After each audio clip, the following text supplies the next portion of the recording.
I mean, what the hell are you doing in my house if you hate me so much? Why the hell are you married to me? 这是我的前任分开多年后分享给我的影片。他告诉我，热恋期的爱情就像是一杯刚刚温好的牛奶，无论你怎么喝都是温暖甜蜜的。可一旦放的时间过久，虽然它的味道不会改变，但一定会失去你好不容易热好的温度。有时候不是不爱了，只是该去温下一杯了。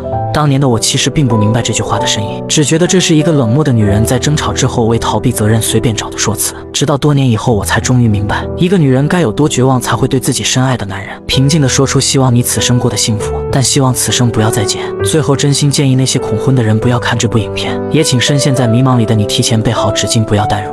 在一场有着数百人的派对上，克里斯一眼便对角落里的忧郁女孩动了心。她们一个是满腔抱负的有志青年，一个是梦想成为知名演员的文艺少女。爱情的火花让他们终日沉溺在幸福的热恋当中。也许是女人的支持成为了男人坚实的后盾。那个曾经满腔抱负、喜欢高谈阔论的男人，竟真的在社会的底层闯出了一片天。婚后的他们搬进了一直梦想住进的大房子，还生了一儿一女，成为了很多人眼中的模范夫妻。按理来说，富庶又平稳的生活会让他们的感情更加升温，可不知道从什么时候开始，他们的爱情之间好像有了微妙的变化。白天，克里斯要去世界500强的企业工作，他除了要应付贪婪的上司，还要抽出精力来回绝爱慕自己的秘书。晚上，他还要再顶着疲惫到不能再疲惫的身体跑到杰西工作的剧院接他回家。这种生活对他来说既枯燥又无聊，于是他询问妻子能不能放弃工作，成为全职主妇。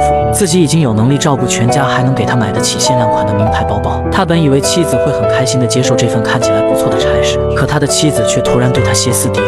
她已经为这个家放弃了自己的梦想，甘心在小剧院里当一个3流配角。可即便这样，她的丈夫还觉得一切都是理所应当。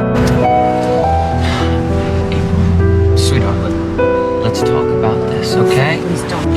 April. Just leave me alone. 被女人一把推开的克里斯心里生出了一把无名业火。他不明白杰西为什么要把没能出名这件事怪在他的身上。在他看来，杰西演技差是自己的问题，她早就应该离开那个毫无前途的舞台，安心回家做个幸福的贵妇。毕竟她老公可是人人羡慕的企业高管。这些话听的女人心里越来越烦，她生气地下了车。可这个行为也让心里本来就有怨气的克里斯彻底爆发。One time, you're not gonna get away with twisting everything that I say, April. This just happens to be one goddamn time. I know I'm not in the wrong here. You're disgusting. Oh, yeah? You don't fool me, Frank. Just because you got me safely in this little trap, you think you can bully me into feeling whatever you want me to feel. In a trap. Yes. You yes. in a trap. Me, Jesus Frank. Christ. Me. Don't make me laugh. Pathetic, self-deluded little boy. Look at you. Look at you and tell me how by any stretch of the imagination you can call yourself a man. 虽然他们很快就平息了争吵，然后彼此向对方道了歉，可他们都心知肚明，对方的让步是因为家里还有2个在等饭吃的孩子。这件事既然已经挑明，就再也没办法翻篇了。第2天的克里斯还是早早起了床，去重复一成不变的工作。不过这一次，他在离开前十分不舍地看了看这座曾经带给自己希望的家。只是这一次，连他自己都不确定自己是舍不得离开，还是舍不得回来。不知道从什么时候起，自己和曾经无话不谈的妻子再也没了话题，连自己在工作中受到了委屈，想要和身边人倾诉，都变成了最困难的事。明明他已经和妻子在一起了10几年，可他却越来越没有那个只会对他搔首弄姿的秘书懂他。在这种不快的促进下，他第一次答应了女秘书一起吃饭的请求，然后将自己成功路上的努力，还有自己过程中遇到的挫折都讲给了他听。看着女秘书崇拜的眼神，克里斯仿佛又重新回到了年轻时的意气风发。他已经很久很久没有和别人这样高谈阔论了，这种感觉就好像多年前那场舞会，无论自己和妻子说什么，妻子都会认真的倾听，然后凝视他的眼眸，说出那句我相信。可现在生活真的好了起来，他却再也没有听见过那句我相信。在酒精的催发下，他和秘书又讲了很多关于杰西的故事。情到深处时，他竟把眼前的女人当做了杰西。缠绵过后，清醒的他回到了家，他心里满满都是对妻子的愧疚。可生活还要继续，他必须戴上那副虚伪的面具，把自己伪装成无事发生的模样，就好像生怕事情败露，然后失去所谓人人羡慕的幸福家庭。正当他拖着疲惫的身体准备打开门时，他的妻子却热情地提前为他打开了房门。原来今天是克里斯的生日，尽管他忙得自己都忘记了，但杰西还是提前为他搞了一场隆重的庆祝仪式。这奇来的小惊喜让男人热泪盈眶，为自己的一时糊涂感到后悔万分。他不知道怎么弥补自己对妻子的伤害，难道真的只能装作没事人一样虚伪地度过一生吗？思来想去后，他清楚自己的家庭绝对不能因为这件事被破坏。他找到妻子说自己想通了，他打算无条件支持女人去追求自己的梦想。可这一次杰西却拒绝了。为了这个家，他愿意接受平庸无为的自己，愿意放弃那个曾经带给他希望的舞台，这让克里斯不知是喜是悲。接着杰西和他说出了一个大胆的想法，他告诉克里斯，与其在这里慢慢等待他们的爱情枯萎，不如换一种生活方式来挽救。他不是在年轻时一直说要去巴黎生活，然后陪着自己的孩子度过幸福的一生吗？他们现在已经有了能力，为什么不去实现呢？听到这，克里斯赶紧打断了女人的异想天开。他觉得这是杰西在家里看了太多的肥皂偶像剧产生的幼稚想法。万一他到那边没有合适的工作怎么办？难道自己要带着家人在马路边和那些上流人士索要他们吃剩下的硬面包吗？可杰西却说这不是他该考虑的。他已经接到了一家上市企业的助理职位，这一次他想换个方式活着。他负责养家糊口，这样克里斯就可以捡起来被他丢掉的画画技术，去重拾年轻时想要征服艺术界的远大抱负。这才是他这辈子应该做的事。听完，克里斯还是很抗拒，毕竟他已经不是那个年轻时充满抱负的青葱少年了。但杰西再一次郑重其事地告诉他 It's what you are that's being stifled. It's what you are that's being denied and denied in this kind of life. What's that?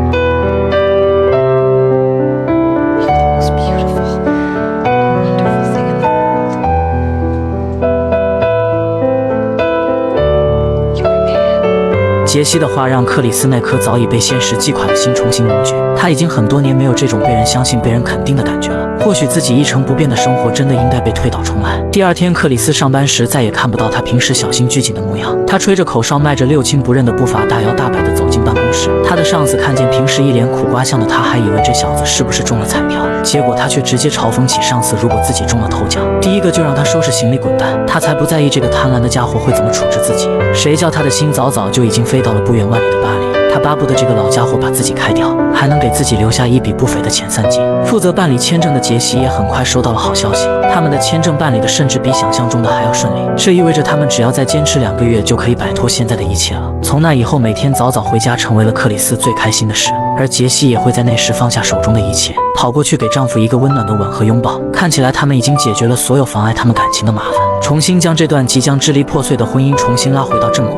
接下来的几天，克里斯的时间也从客户转移到了孩子身上，这是他从未体验过的快乐，或者说是被他遗忘掉的幸福。就连隔壁的邻居都开始羡慕起他们的生活，甚至也想要和他们一起搬到巴黎。可命运这种东西又总是喜欢在不经意之间为有情人设置考验。就在克里斯一如既往地来到公司时，他却被董事长叫到了办公室。他还以为是自己期望的事可以如愿以偿，可他的老板却出人意料地想要提拔他做分公司的负责人。他告诉克里斯，自己早就看那个贪婪的家伙不爽了。当他看到克里斯不畏强权，每天还这样乐观积极，这正是公司需要的血液和文化。突如其来的提拔让克里斯顿时有点不知所措，自己努力争取了10几年的机会，居然就这样轻松地实现了。可他想起了家里还在等他的杰西，他果断向董事长表达了婉拒。可老板却语重心长地告诉他，人这一辈子总会遇到几次没能抓住的机会，如果不把握住，那它将属于别人。不过自己会保留晋升克里斯的机会，拿或者不拿，那就需要他想清楚自己要还是不要了。这些话彻底勾动了克里斯的心，或许远在天边的巴黎也不一定有自己想的那么美好。晚上他想找妻子好好商量下未来的路是否应该换个方向，他需要杰西来帮他决定是否接受这件事。可杰西却告诉他自己又怀孕了，很明显这个孩子来到不是时候。这也让本来就已经犹豫的克里斯心里更加慌乱。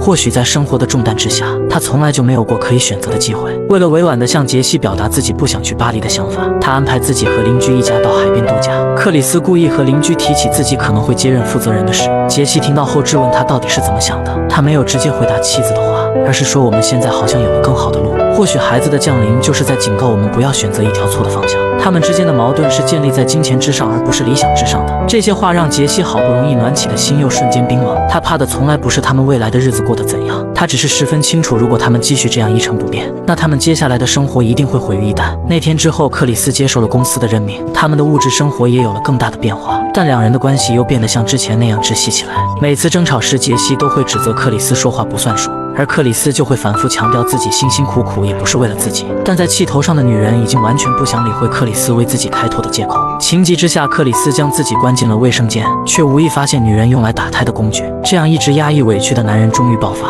于是两人再次吵了起来，从互相质问变成了针锋相对，甚至开始辱骂对方来发泄心中的不快。此刻女人也终于明白了，那个曾经对未来翘首以盼不怨天尤人的少年郎再也回不来了。他们之间的感情就好像随着那被搁置的梦想一般，熄灭了最后的烛火。从那以后，克里斯还是像往日一样奔波，可他却又没有因为升职加薪而感觉人生充满希望。而杰西也像从前一样，整日打理着家务琐事，彻底失去了对梦想的执着。很快，他们之间的问题就被隔壁邻居发觉。好心的他们将两人邀请到酒馆，打算帮他们解决问题。酒过3巡后，邻居却突然犯了急性阑尾炎，但邻居的车刚好被堵住。为了不耽误病情，克里斯只能开自己的车送女人就医。可丈夫走后，杰西竟然莫名的感到一阵轻松，她感觉心里被压抑的锁都随着丈夫的离开而彻底放下。她主动邀请邻居的丈夫跳舞，临别时还邀请男人去海边散心。在那里，她彻底放下了心里的情感。她想利用这种方式来发泄自己心里的不痛快，顺便报复自己说话不算数的丈夫。在爱情面前，他们都选用了最极端的方式来惩罚对方。但很快，克里斯就发现了他和邻居的丑事。他大声质问妻子这样做的目的，可妻子却反问他：难道他就对得起自己吗？这一次，杰西没有任何想要和克里斯争吵的意思。在这段感情中，他付出了自己的全部，也失去了自己的全部。如果不是还有2个孩子，或许他早就离开了这个没有温度的家。面对妻子的冷漠，克里斯再也忍受不了的追上去质问。他大声说着自己对于这个家的贡献，这也让女人更加厌恶。就在克里斯想要靠近时，女人歇斯底里地喊了起来 Fuck you, April! Fuck you and all your hateful... What are you gonna do now? Are you gonna hit me to show me how much you love me? Don't worry, I can't be bothered. You're not worth the trouble it would take to hit you. You're not worth the powder it would take to blow you up. You are an empty, hollow shell of a woman. I mean, what the hell are you doing in my house if you hate me so much? Why the hell are you married to me? What the hell are you doing carrying my child?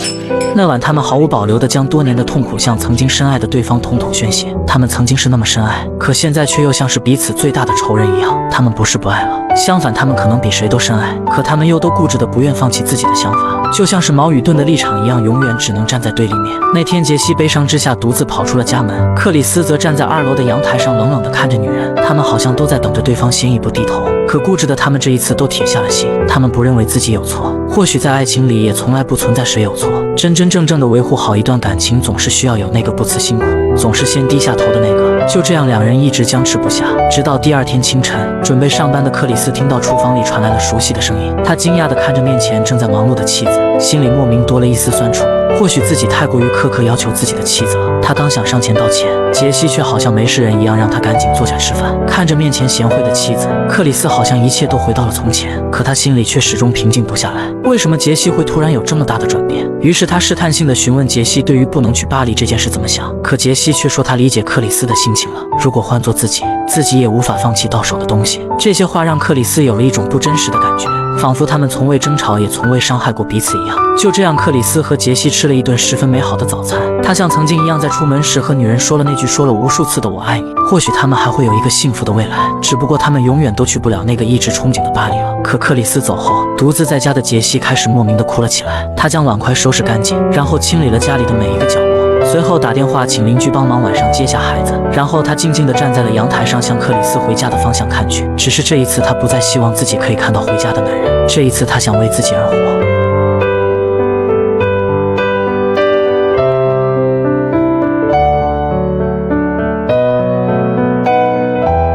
等到接到消息的克里斯赶到时，杰西已经因为失血过多和自己腹中的孩子一起倒在了冰冷的手术台上。妻子的离世让这个刚刚燃起希望的中年男人彻底绝望。他从未想过自己有一天会失去杰西，更没想过自己的婚姻会以这样遗憾的方式收场。他不是没反思过自己的问题，只是总是天真的以为留给他改变的时间还有很多。从那以后，再也没有人见过克里斯，他好像人间消失了一样，带着自己的2个孩子搬离了这里。而他们邻居的妻子直到最后都在遗憾他们这段人人羡慕的爱情故事。虽然极度讽刺，但也证实了他们曾经是真心相爱的。有人说这部电影很像是泰坦尼克号的后续，杰克在看到克里斯的悲剧后一定会庆幸自己没有抓住那块求生的甲板。但我总觉得只有经历过热恋期后才能懂得什么是爱情。我们曾经那么深爱，即使后面不断争吵磨平了当初的棱角，也不妨碍我们一直相爱。只是很遗憾，我们都有自己的欲望，忘记了和睦相处的生活需要彼此包容。虽然结局很遗憾，但我真的很享受身在其中的过程。最后愿你我都终能看到这条绝路尽头的希望。